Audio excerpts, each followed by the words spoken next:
আমার পুঁইশাকের দিয়ে ইলিশ মাছের মাথার রেসিপিটা কেমন করে রান্না করেছি চলুন দেখে নিয়ে যাক। নমস্কার বন্ধুরা, চলে এসেছি কুকিং টাইম।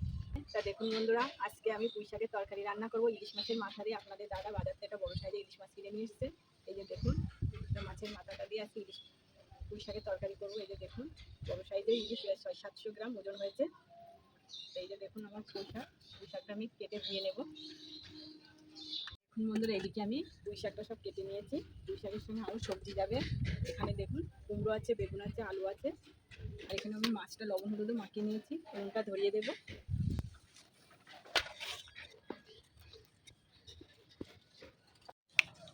কড়াইটা ধরিয়ে দিয়েছি, সর্ষের তেল দিয়ে দেবো।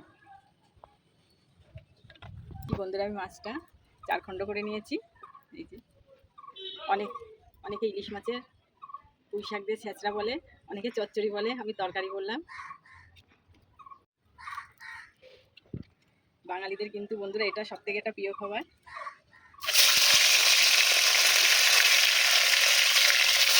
বছরে এই প্রথম বাড়িতে ইলিশ মাছ নিয়ে আসলে আপনাদের দাদা। এই যে বন্ধুরা, মাছের মুড়োটা ভাজা হয়ে গেছে।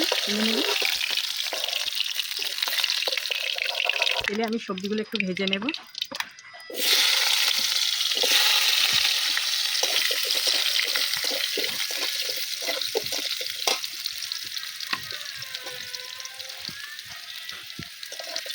সব সবজিগুলো দিয়ে দিয়েছি। এই যে বন্ধুরা দেখুন, আমি সব সবজিগুলো ভেজে নিয়েছি। লঙ্কা দেবো, জিরে ফোড়ন দেবো, তেজপাতা দেবো,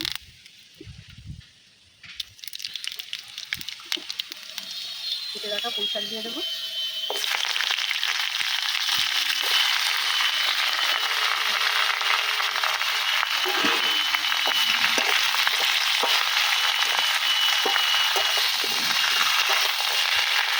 কাঁচা লঙ্কা দেবো, ভেজে রাখা সবজি দিয়ে দেবো।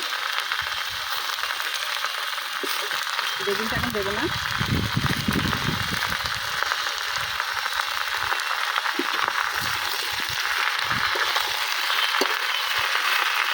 আদা জিরে বাটা দিয়ে দেবো।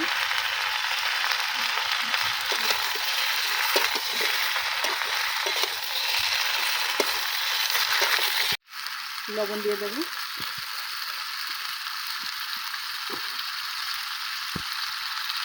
হলুদ দেবো। ভালো করে নাড়াচাড়া করে নেবো। এবার ভাজা বেগুনগুলো দিয়ে দেবো। এবার ভালো করে তরকারিটা কষিয়ে নিয়েছি। এবার আমি জল দিয়ে দেবো।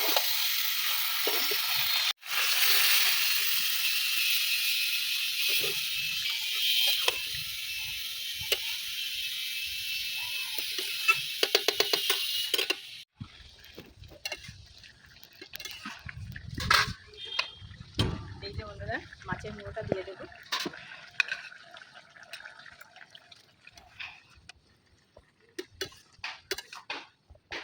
একটু ঢাকা দিয়ে দেবো।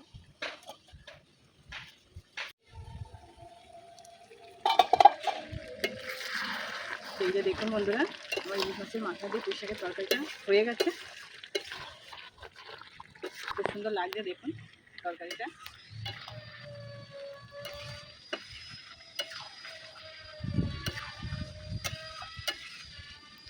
আমি এবার ঢেলে নেব।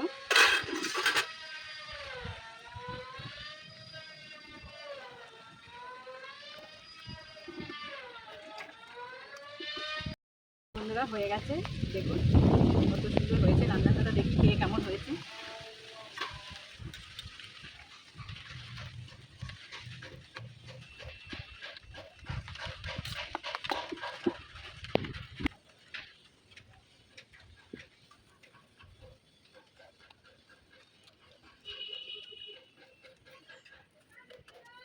সত্যি বন্ধুরা দারুণ হয়েছে কিন্তু পুঁইশাক দিয়ে ইলিশ মাছের মাথাটা। এটা কিন্তু অসাধারণ হয়েছে বন্ধুরা। আপনারা চাইলে বাড়িতে এইভাবে একবার ইলিশ মাছ কিনে ইলিশ মাছের মাথা দিয়ে পুঁইশাকের তরকারিটা অবশ্যই রান্না করে খাবেন। আর আমার পুঁইশাকের তরকারি রেসিপি যদি ভালো লাগে অবশ্যই শেয়ার, সাবস্ক্রাইব, লাইক করবেন। আর নতুন বন্ধু হলে অবশ্যই পাশে থাকবেন। আর বন্ধুরা দেখা হবে পরের ভিডিওতে।